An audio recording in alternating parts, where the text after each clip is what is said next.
And we are live. Good evening, everybody on YouTube. I appreciate everyone who has slapped that subscribe button or is just hanging out here in the chat with us this evening.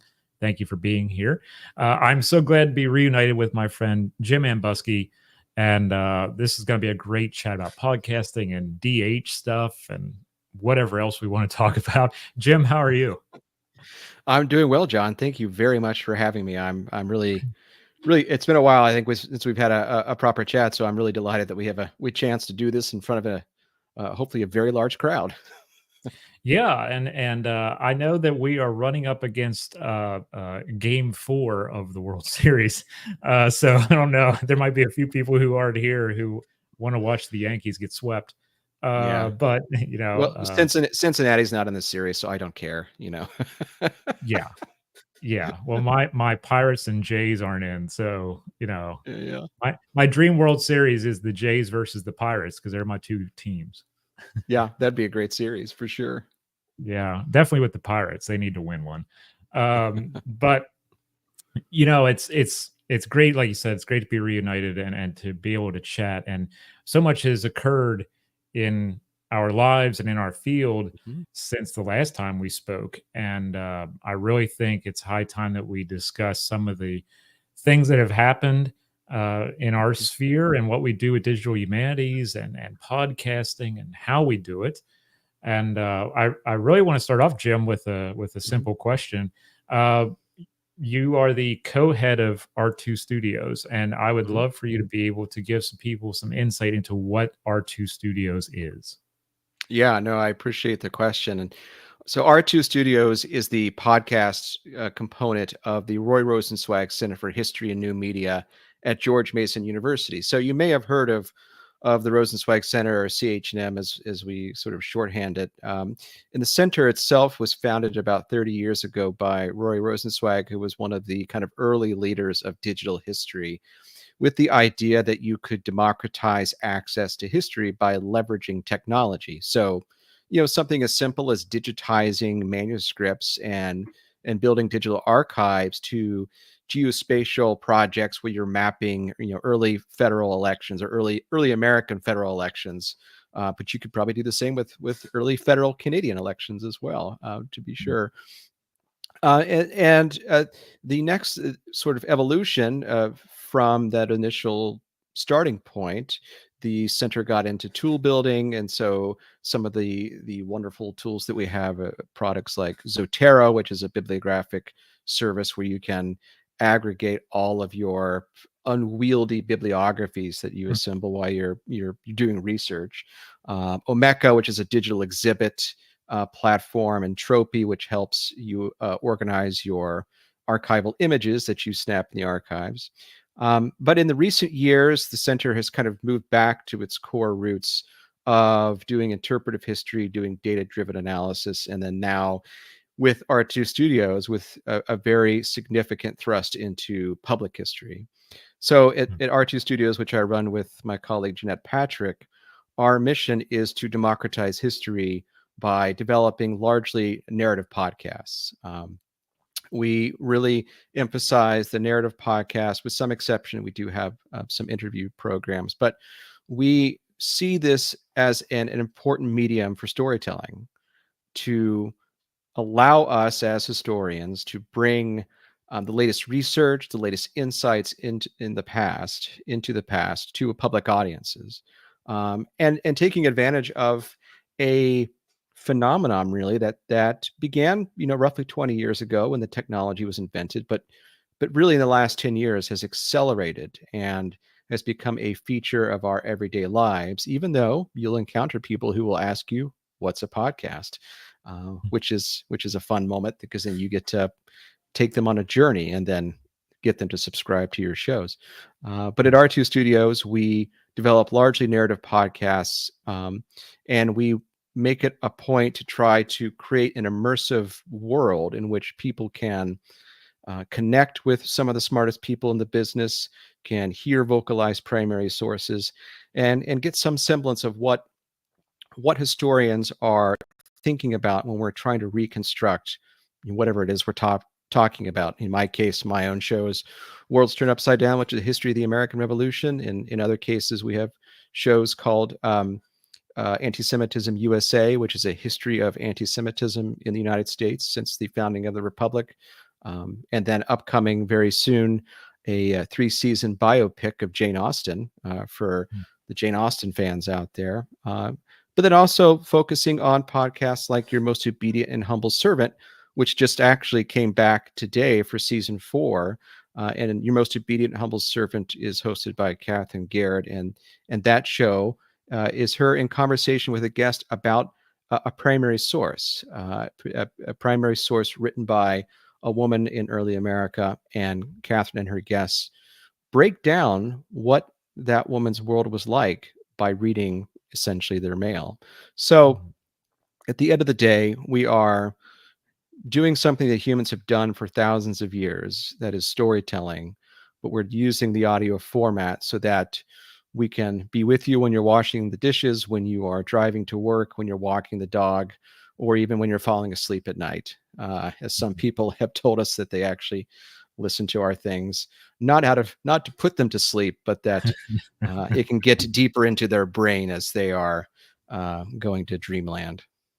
Yeah, I've always done interviews, and or I've had myself on to talk about some issue that's occurring in the contemporary world with history or the humanities. And so have never done a narrative podcast. For those who maybe don't know all the stuff that goes on behind the scenes, what's it like to build a narrative podcast? Well, I mean, actually, John, I was in the same boat at the beginning of my podcast journey because when I worked at Mount Vernon, I hosted conversations at the Washington Library, which was an interview show, and I felt comfortable doing that in part because I had a lot of teaching experience. So it was like leading a discussion section in some ways, talking with an author, but figuring out then how to write a narrative, how to take all of the tools of our trade, of our discipline, the research, the thinking about what a scholar has written and how that sits within a larger framework of our historical understanding, and then thinking about what primary sources best represent the tale we're trying to tell. How do you package all of that? Now, some historian podcasters think of like Mike Duncan, who does the History of Rome podcast, or Michael Troy, who hosts another American Revolution podcast. They will write a script, and it's just them, the host, reading the script, and editing the audio. What we do at R2 Studios is audio versions of what Ken Burns does for videos. Not that we're comparing ourselves to Ken Burns, but same basic idea, right? We have some scripted narration, we have interviews with subject experts, we have vocalized primary sources.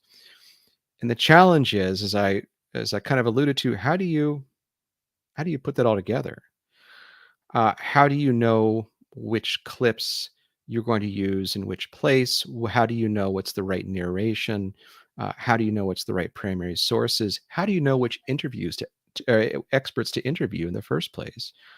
And so there's a lot of work that goes into what we would call pre-production, planning for a series or an episode, to kind of figure out what are the right constituent parts of an episode. And while we're doing that research, while we're doing that writing, also involves just a lot of editing. You keep working a script that you have written until you get it somewhat satisfactorily, and then it makes some kind of sense. But therein lies a lot of the fun, but also a lot of stress. Yeah, I can't imagine all that, coming together from a one person standpoint. I did my podcast for years, the same format, same situation, each time you knew what to expect. And then about 2 months ago, I changed it up because I'm like, I want to see if this way works. And I added segments to my podcast. And then I realized, one, it's a lot of work, and two, I wasn't seeing the return on the investment of time that I would have Yeah. liked to have seen. And from a standpoint of excuse me, from a standpoint of time management and Yeah. ROI, I was like, okay, this isn't the right time or space to be doing this. I'm going back to my old way. Yeah. Were there were there any kinds of events that took place when you first started doing narratives Hmm. where you were like, this might not work, or this we might want to tweak this a different way for a next series, or how do you see it from Yeah. the beginning of a series to the end of the series? It depends on the answers to several questions, right? What's the topic?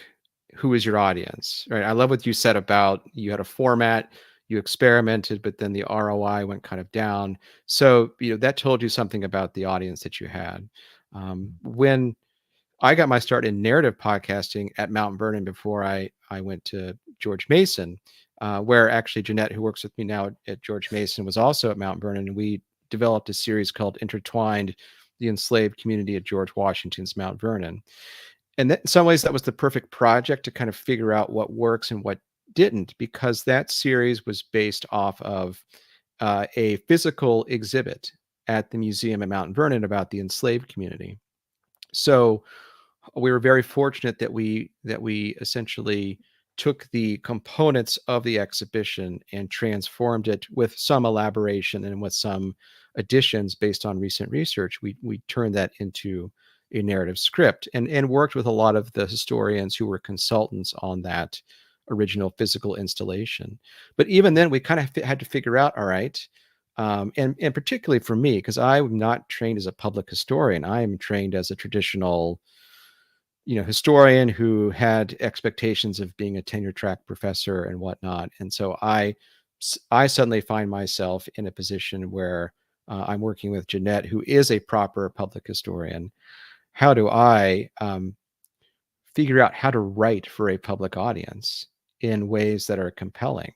Um, and you asked about sort of moments or problem points. That was, for me in particular, that was a challenge, because I am used to using the H word, historiography, Mhm. which we we don't tend to utter in public, but only amongst ourselves at esoteric conferences, Sends fear where down we all people's wear, spines. yes, we all wear suspenders, and we have Yeah. badges and things like that.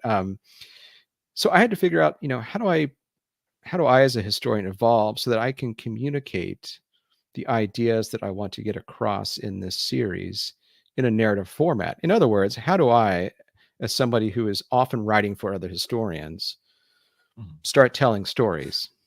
All right. And that took a lot of trial and error.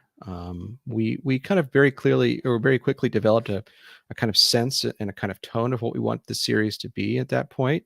But for me, it took a while to kind of figure out what's the rhythm, and that just took a lot of writing and rewriting and saying things out loud to see if they made sense when you vocalize them.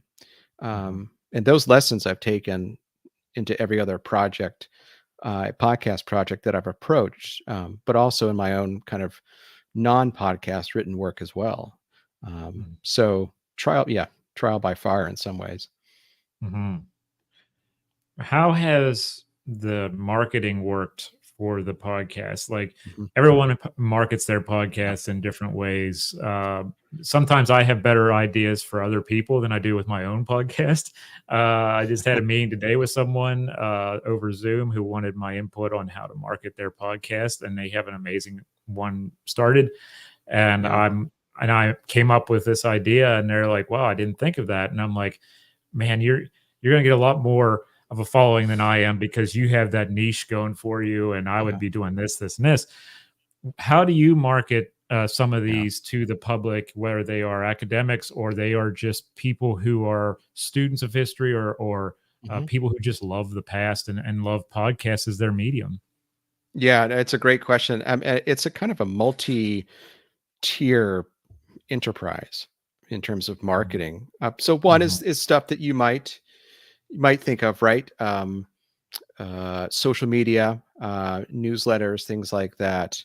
Um, Sometimes we'll buy Facebook ads to help drive listeners to our Facebook pages for our specific shows and help connect people that way. But a lot of it is just doing what we're doing tonight. It's the hosts or the creators of those series out there pounding the pavement relentlessly, both at academic conferences, both in opportunities like this, for which I'm extremely grateful, John. Thank you.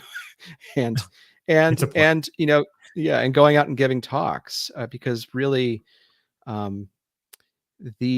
it is incumbent, I think, on the host, as you well know, and you do an excellent job of this as well, of marketing your own brand, of saying, um, you know, in even though it's against my kind of nature, I kind of just hide away and be in the shadows. But like I realize, right, that if we're going to be successful, if I'm going to help market our shows, if I'm going to help bring attention to the studio, if I'm going to help create opportunities for our graduate students, if I'm going to help create opportunities for the next show we might develop with an excellent collaborator, then I've got to be on the front lines out there giving talks, helping people realize that I'm not just someone who is the co-head of the studio. I'm the person talking to you on a particular series.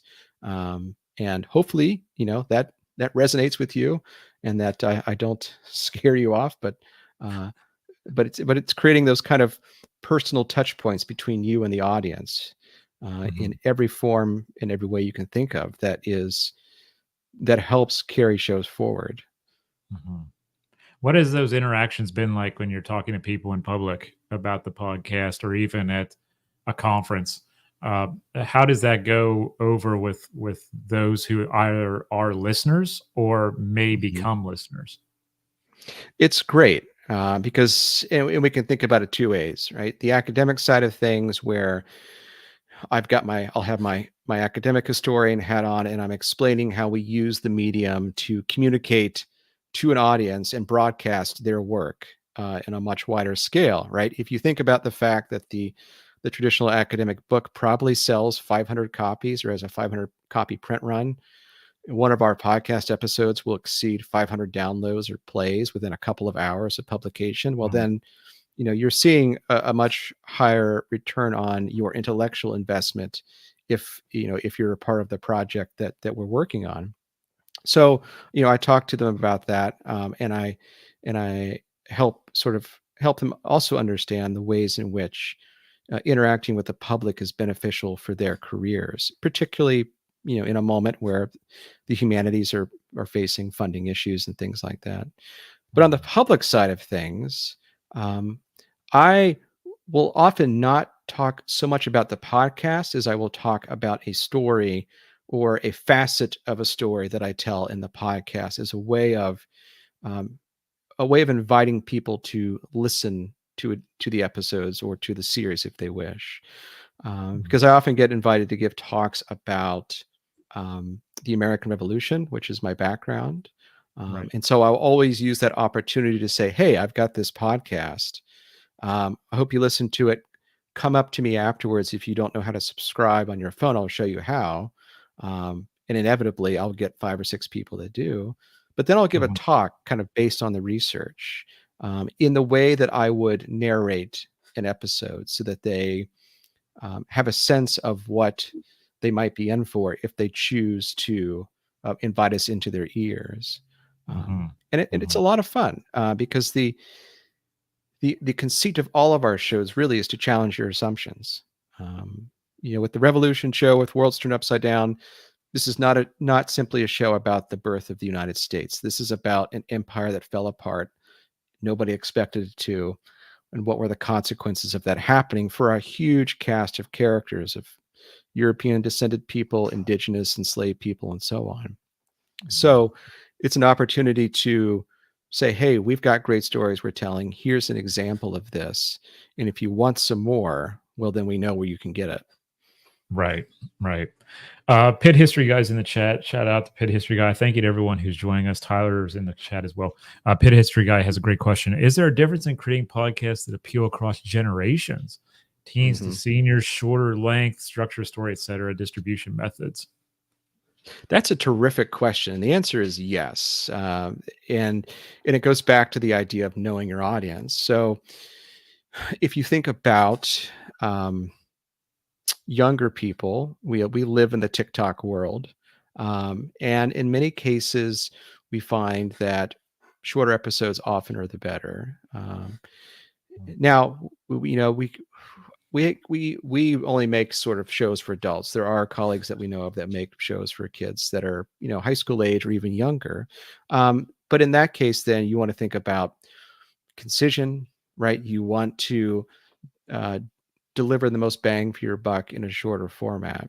For more adult audiences, let's say really 22 to say 65, somewhere in there, we often see that folks really appreciate 30 to 45-minute episodes, by and large.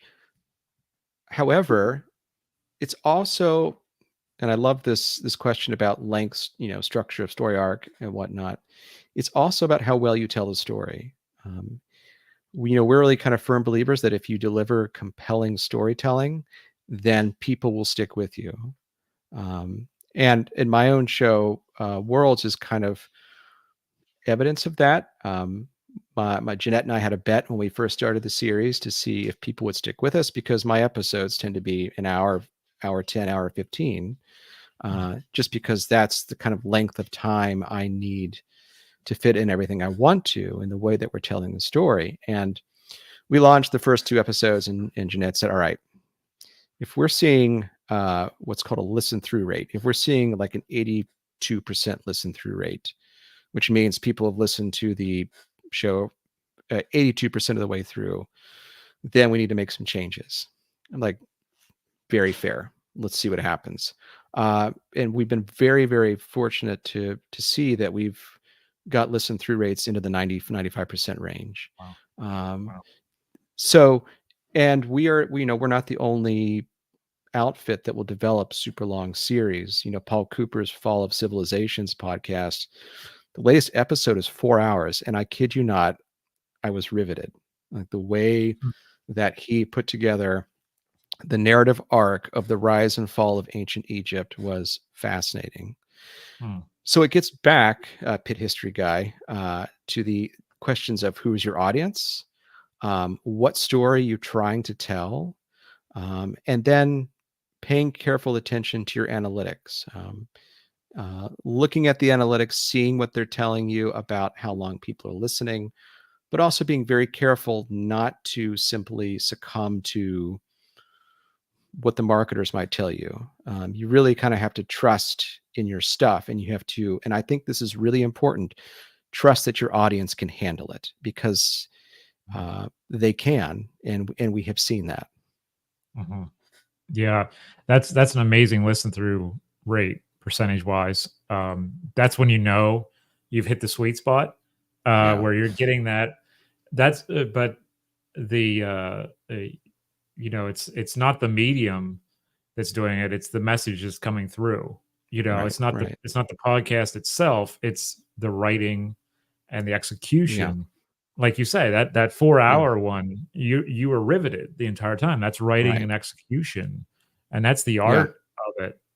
From the narrative standpoint, for a podcaster like myself and many others who strictly do interviews, maybe have those one offs. We are more focused on, is the interview going to be appealing, or is it going to be monotone? Is it just going to sound like the last one we did, or what's going to happen? And you really have to think outside the box sometimes. This is why, Jim, I don't make questions ahead of time, because I feel like if I feel stagnant if I do that, and it sounds like, God bless them, it sounds like C-SPAN or something like that. No, no disrespect. They're doing great, but it's just I wanted to be different, and I thought, let's not have questions. Let's do something else.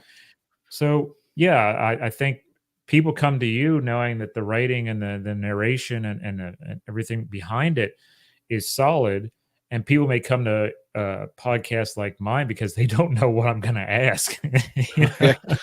Well, but even then, right? So I was this afternoon, I was listening to some of your 1864 project, and which is great, by the way. And the first episode is out, and folks should check it out.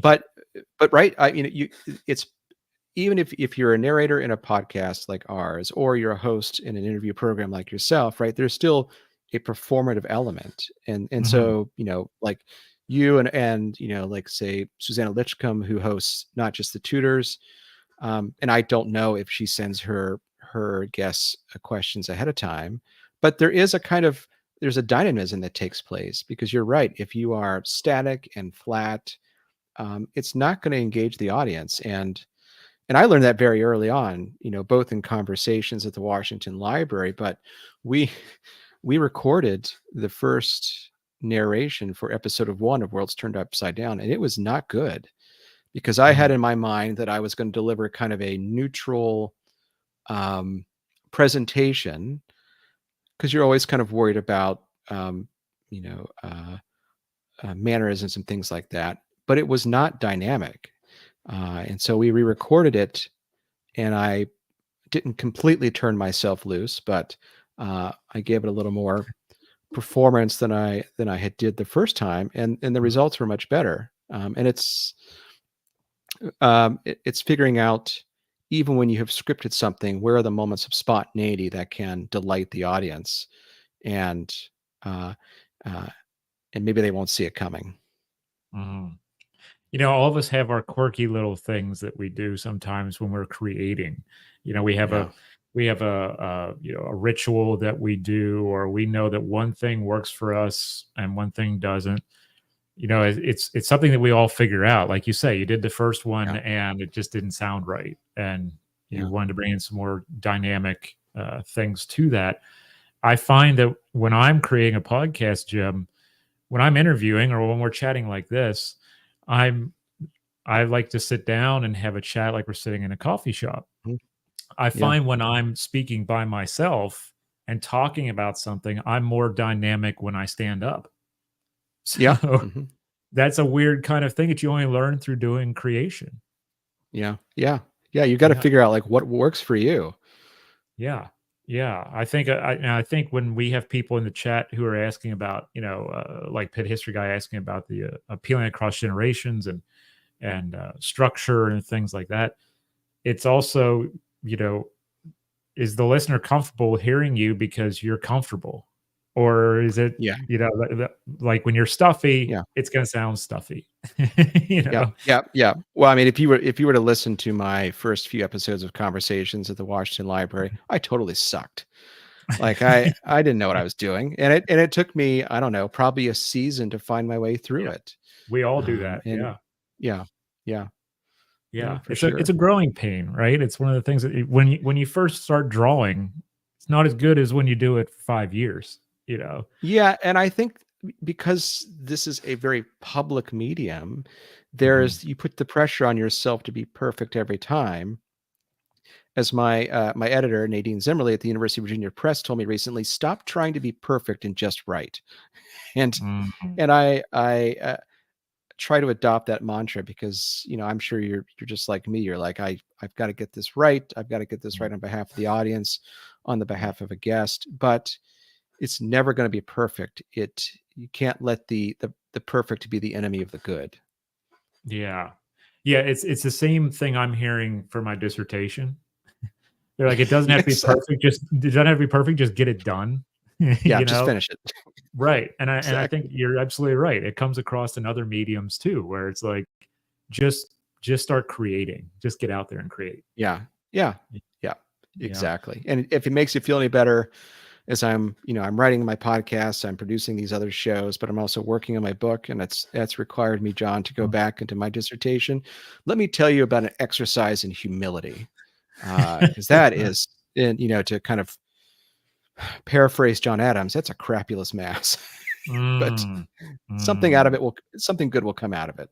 Yeah, yeah. I'm looking forward to getting the dissertation done in a few years, and then looking back in about 10 years and being like, "Wow, okay, Yeah. that's different." Yeah. Uh, the other thing I thought would be, really interesting for us, to discuss, Jim, Mhm. since we're both, uh, I guess you could call us academics. I don't want to sound Tit stuffy. Titans of Uh, industry. yes, yes. Um, the CV worthiness of our work Uh-huh. is Yeah. very important here, and we are sometimes meeting friction with some of our Yep. colleagues, and not maybe not in our own sphere, but maybe somewhere across the country or around the world, and they may not see the CV slash resume worthiness of a podcast series, like co-producing one or co-hosting or being a Yeah. writer on one. What are your thoughts on the viability of that alongside our other work as far as Mhm. being on a CV or a resume for future endeavors? I think it's an important question because there are still lingering concerns, both the United States and in Canada, and I'm sure, certainly in Europe and elsewhere about the viability and the validity of digital history, if not narrative podcasts and other forms of public history. Because for a long time, right, for since the 19th century, really, or since the 18th century, the ideas about what counts as scholarship, or what counts as knowledge production, has always been kind of focused on the article and then the book. All right, and particularly since the late 19th century, when there was the rise of professional history, as we now know it, really a discipline about the book. Um, and it's interesting in part because, about, I don't know, 25 years ago or even 30 years ago or so, when the internet became a thing and historians like Ed Ayers and Roy Rosenzweig and other folks started to do digital history, doing all kinds of history on the web, those same questions began to emerge then. And it's only kind of recently that I think that there has been kind of a broader acceptance of digital history in terms of computational analysis or geospatial history as a resume worthy thing that can count towards one's professional advancement in a university setting. I will say that I'm in a very unusual situation at George Mason University because um, the Rosenzweig Center is kind of built upon the idea that digital history will be part of your professional resume and will be uh, integral to getting promoted. But more broadly, I think the question you're asking is what is the what is the acceptance of podcasts of digital history more broadly? And you're still going to find folks who don't see it as valid, don't see it as um, on par with a monograph or a book publication. And that's okay. I mean, I think the thing we have to realize is that there's room enough for everybody, and that getting back again to the question of audiences, there are times when I'm going to be writing for my colleagues in the academy, and but I spend most of my time writing for public audiences as part of the kind of the vocation, right, of educating. In this case, I'm just educating in a different form using a different set of tools instead of being in the classroom. Mhm. And so, from my perspective, absolutely. I mean, you will find all of my podcast productions on my CV, and they are integral to not only my professional development but also my contributions to historical knowledge. And I will die on that hill. Mhm. Well, I'm on the hill with you. Obviously, um, we see this from time to time in our craft where someone dismisses a podcast as not CV worthy or whatever, and that's fine. They don't have to put it on their CV. Right. But there's a lot of work behind each one, and a lot of historiography, dare I say, around each one sometimes. Right. Because if I'm bringing an author on, I want to know what else they wrote, you know, Yeah. or what other historiographical information can I get about the genre they're talking about or the era they're talking about. Um, and also, I'm happy to say that at least with the live stream end of things, that usually or many times gets turned into a podcast. Uh, Yeah. I did that digital conference back in 2020, and every student who was on there put it on their resume. So it's like Yeah. there's some legitimacy in the digital front that certain people just will never, I believe, see or maybe not want to see, and that's fine. Yeah. No, that's, I mean, that's totally fine. Right. And but to your very excellent point, when you have a guest on and you want to see what else they've written or the work that they've done, thinking about their bibliography. I mean, with our shows, if you go to our website and our episode pages, you'll find, not only full transcripts, but you'll find all of the primary and secondary sources we drew on. You'll find full bibliographies because, we want you to see the genealogy of how we develop the argument for any particular episode. And we want you to go read, if you can, or if you have interest, the work by our guests. And especially if you're a teacher, like, here are some primary sources that you could bring into the classroom with your students and talk about them. So, we, in that sense, besides the intellectual components that go into creating an episode, both in terms of the written part of it and the audio form, we're making sure that we're rolling out and we're presenting everything that we drew on to create that argument. Because all of our episodes do have arguments. They're not just simply recounting facts, but there is an argument underlying everything that we produce across all of our series. Mhm. What goes into rolling out a new series, Jim? What do you think about when you're rolling one out, saying, okay, how do we introduce the audience to this particular kind of history or this particular narrative? Yeah, it's a really tough question, and again, it will depend on the series, right? Just to kind of give you a really extreme example, because it was really tough. We produced this past June and launched a 10-episode limited series, Antisemitism USA, which is, as I said earlier, is about the history of anti-Semitism in the United States from the founding of the Republic, really up to the present moment. Now, that was already going to be a tough series to market and to promote in any respect, given the difficult nature of the subject matter, and really the some of the history we touch on, deals with what happened here in Charlottesville, where I am now, in August of 2017 with the Unite the Right rally, or the Tree of Life shooting, a year or so later. So that was already going to be a difficult series to market. But then, of course, the events that have taken place in Gaza and in Israel since October 7th of 2023. So we had to think very carefully about how are we going to launch a series that difficult subject matter in a very contested political environment. And some of the strategies we developed was, in some ways, partnering with local museums in Washington, D.C., the Capital Jewish Museum, to have a launch event, to bring the series to a space that is designed to inspire you to learn. Some of it has been outreach to various organizations who may have an interest in not only the history of anti-Semitism, but the history of hate in the United States. Offering them as this as a kind of service, or as an opportunity that they can deliver to their constituents who may have an interest in trying to understand what's happening. And doing some public talks, and even a Reddit Ask Me Anything, which was actually very successful, in part because a lot of folks who came to ask questions had really good questions about this troubling history. So I'm not going to lie, we were kind of worried about how this was all going to play out, and we did see some unfortunate commentary on Facebook that reinforced almost every kind of argument that we made in that podcast.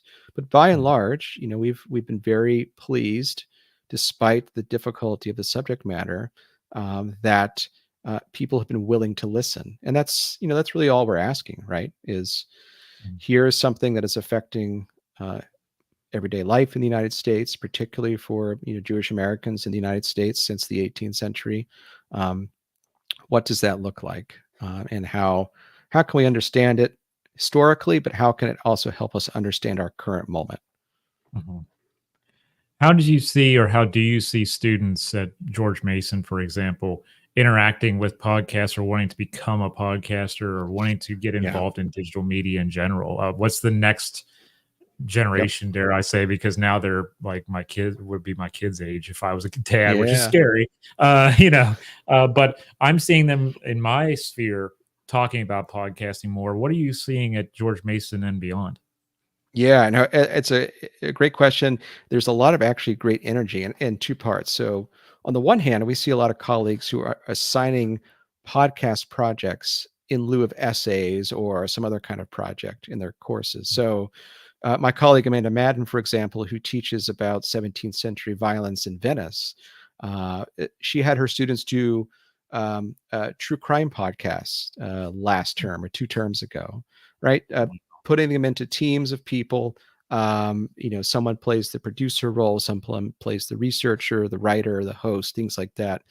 And they made like short little 15-minute, true crime podcast episodes. It was really cool, right? And I'm seeing that a lot. Mm, I'm seeing that a lot in terms of the assignment. I'm actually seeing it a lot in terms of people assigning podcasts to listen to instead of a reading, because and in part because they reflect the various ways that students learn these days. Some students are really great at reading. Some are better adapted at listening to historical narratives or historical arguments. And so, we see a lot of people assigning podcasts. But then in terms of training, right, we're very fortunate to work with several graduate students at George Mason University who are uh, we'll call them podcasters in training. We have a very talented graduate student who's developing her dissertation as a podcast nice. series, which we're very excited about. And in the studio every year, we have at least one GRA or graduate research assistant who helps us and assists us in producing our shows in some facets. So it's an opportunity to leverage their interests in this space, help them develop their own skills, but then uh, going back to the question of CV, giving them a real credential that hopefully will be valuable for them, going forward. So um, I think in a lot of ways we're just kind of at the beginning of podcast as both assignment, as tool, and as learning opportunity in university settings, if not secondary schools as well. Mm. I know as someone who grades papers, I think sometimes I'd rather listen to a podcast than than grade the papers and grade the Yeah. podcast because I can just tune Yeah. in and be like, "Oh, I got through 10 of them today," and that's great. Well, and it goes back to the creative aspect too, right? I mean, some people are very gifted writers, but what if you have a group of students who some are gifted writers, but some are really good with music and really Mm, figure out how to use music, right, to amplify an emotional moment in a script. And that's where you kind of see that creativity really flourish because it's helping them develop their skills and develop their interests without kind of saying, you must write a classic 5 paragraph essay. Like, tell me a story and see if you can move me. mhm, mhm.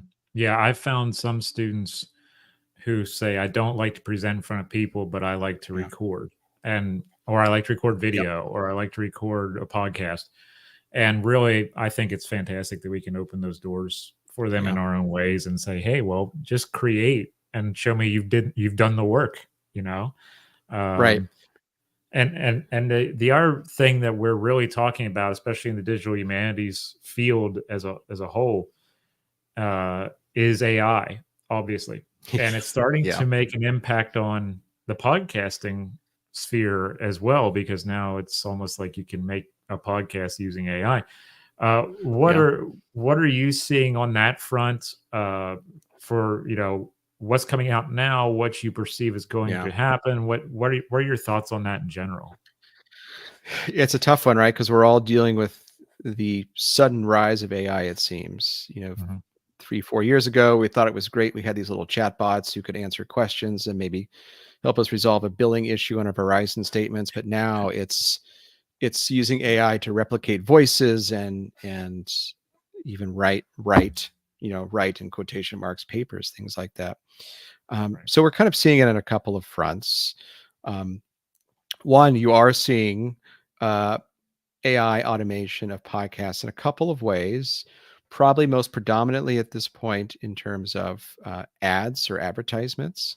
But you are also seeing some podcasts, not a lot, but a few, who are using AI voices for narration. Mhm. I can think of two or three off the top of my head. And there are services now like artlist.io, which we use for our sound effects and our music banks, where if we subscribe to a certain facet of that plan, we would have access to, I don't know, like 15 or 25 different voices that if we wanted to, we could replace me. Not entirely, but I'm being sort of facetious, but because no one can really replace me, John. Uh, Come on, Jim. but Yeah. yeah, exactly. But they sound decent. Do sound Mm. robotic. They're not as good as the Mark Hamill recreation in The Mandalorian, Right. but they are enough, right? That if you're not paying attention, they could fool you. So Mhm. there's a big ethical question, right, of whether or not we should take the humanity out of the humanities, even if it's to sort of free up our own time to create on another scale. The other place we're seeing it is actually, I think, in a much more productive way, which is using AI to help clean up audio. Okay. So, let's say, for example, we were recording a podcast episode and the guest didn't have a good mic and they were in a bad room with a lot of echoes and reverb and hard surfaces and all other kinds of junk. So your typical pre-COVID Zoom audio recording. Right. uh, Yeah. there are AI tools now that you can take that audio, you can run it through that tool, and what it will do is it'll analyze and resynthesize the lost frequencies so it sounds like that person is on a really good mic. Adobe Audition has a great tool that does that. It's pretty remarkable. So I think there's a good use case where you can help the guest sound the way that they're supposed to in a kind of almost natural setting. But Mhm. then for the listener's benefit, you have cleaned up and amplified that voice so it's more intelligible to them. Now, of course, the where it could get kind of scary, right, is that somebody could take that voice as they have done with others and basically train an AI to replicate that voice and pass it off as somebody else. Mhm. And so I think those are a lot of questions that we need to confront, a lot of ethical questions we need to consider in this space, because at the end of the day, humans have been telling stories for 8,000 years. I think the question we have to ask ourselves is really, do we want to abdicate that storytelling power to a computer? Mhm. Yeah, that's a great way to put it, Jim, because as you say, especially with the ethical question, that's one that we've been fighting for a few years now. And Yeah. I remember telling my students when I taught at Shenandoah University as they were leaving for the fall term, uh, I said, "None of you used AI for any of your papers, right?" Just kind of hinting, and they didn't know at the time what ChatGPT was. It had just Right. hit, and now I'm like, yeah, I got to have the last amount of papers where I didn't have to worry about that so much because they had no idea because I think the news just broke like 2 weeks before. So, Yeah. it's Yeah. really impacted, the voice world, as you say, the digital voice, and, made a lot of us think about constructing of a podcast, and are they using AI music on their podcast, and what does that mean Mhm. for music producers? Yeah. As you say, AI narration. Someone may not like their voice, but they want to tell a story. Do we let them use that, or do we Right. say no? So yeah, there's so many more questions with that that I'm really interested in for the future, and some of my studies is starting to go that direction, where this is something we're going to be Yeah. talking about for a very long time, right? Yeah, no, I think so. I think we're just at the beginning. I don't think we're we don't have to worry about AI becoming sentient. All the experts I listen to or I hear talk, they're like, at the end of the day, it's just a glorified chatbot, but it can be used, as we've been talking about, for ways that are counterproductive for our trust in a variety of mediums. Mhm. Yeah, as long as it keeps learning, based Yeah, off of what we're putting out there, who exactly. knows? Who Who knows what's knows? gonna Yeah, happen with that. I have to ask you this before we start to wrap up, Jim. sure. What is a series of podcasts that you would love to do? What's the one thing you would like love to cover that you haven't yet? Oh, that I haven't yet. Yeah. Oh, that's a great question. Well, so I'm a historian of the American Revolution, but my expertise is in Scotland and the American Revolution. Mhm. So I would love to do a series about 18th century Scottish history. Mhm. The Jacobite rebellion, I think, would be fascinating, or even going back further, right? I found myself, oddly enough, this morning learning about the collapse of the Lord of the Isles in the 15th century and what that meant for Clan MacDonald throughout the Western Isles and Mhm. Highlands. And um, I think that would be really freaking cool if we did Yeah. something like that. Yeah. But then there are a lot of other things that I'm really interested in, kind of the basis of my work. I mean, one of the things I would love to do is kind of build a cinematic universe around my own show, where we've Mm. got the main narrative arc, right? But there are so Mm. many stories that we only touch on, and so I would love to see, thinking of you in Canada, I would love to see greater explorations of New France in the 17th and 18th century. Uh, the That history is absolutely fascinating to me. I think it'd be fascinating to a lot of people, Yeah. um, and and it kind of somewhat, I don't know, stereotypically, the Peloponnesian War, I think, would be uh, Mm. a pretty fascinating thing to do, in part because I was very fortunate to work with ancient historians at UVA when I was in graduate school and TA'd for some of them, and was really taken with the cultural ethics of ancient Greece and how they measured individual worth in those societies and how those played out Mm. in warfare. And I think that is an opportunity, and sort of things like that is an opportunity to expose audiences to ideas that they hadn't really considered before. And but we'll see if we get there. We've got a few other things, a few other tricks up our sleeve here coming down the pike that we'll get to first, but then maybe someday.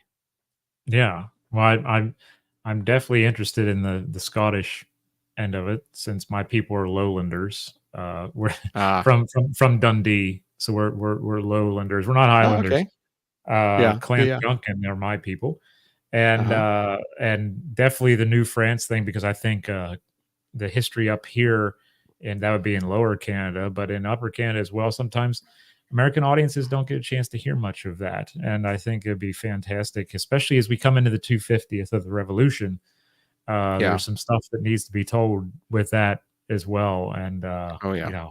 I would love to have more of that in the future. But Jim, where can everybody find your work online? I want to get a plug out for all of this stuff you're working on. Yeah, thank you. Yeah, I think you can find all of our podcasts at r2studios.org.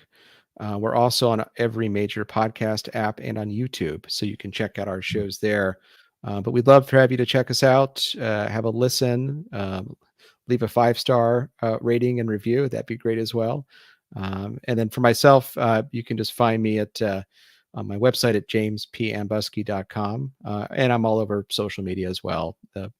The standard social media platforms: X, formerly Twitter, Threads, Instagram, Facebook, and LinkedIn. Actually, I Yeah. get a lot of folks that we talk to on LinkedIn, so find me there as well. Yeah, there's a lot of movement on LinkedIn, everybody. If you want to plug your new podcast or anything, hey, LinkedIn Yeah, is hot right now. Surprisingly, I never thought those words would come out yeah, of my mouth. exactly. but but uh but yeah, and don't forget Snapchat, people. It's happening right now. A lot of people are leaving Is it? X and they're going to Snapchat. I'll have to have you give me a tutorial because I have no idea how to use that one. It's easy. It's easy. It's our students are using it. We can use it. It's fine. But yeah, everybody, everyone who's here on YouTube, if you go down to the description below, you'll find a link to r2studios.org. You can bookmark it there and look for their stuff here on YouTube. Jim, it's been so good to be reunited with you and to have this little chat this evening. We need to do more of this together every once in a while. I would be delighted, John. Thank you. This has Yeah. been fun, and I'll come back anytime. Yeah, I'd appreciate that. There's a lot of DH stuff we would need to go over in the Yeah, future, and we'll still complain about AI the whole way through. exactly. Thank you again, everyone, for tuning in and for being a part of this. I know many of you are probably not here because you're watching the World Series, but thank you for tuning into the video as well, because this will be up here permanently now, so you can come back to it and check it out. And don't forget to go to those links in the description. I hope you all have a fantastic rest of your evening. Keep reading, everybody. Listen to some podcasts. Listen to Jim's podcast. Like I said, give him a 5-star rating. Subscribe to those. Follow those. Send them out to all your friends. And we'll talk with all of you very soon.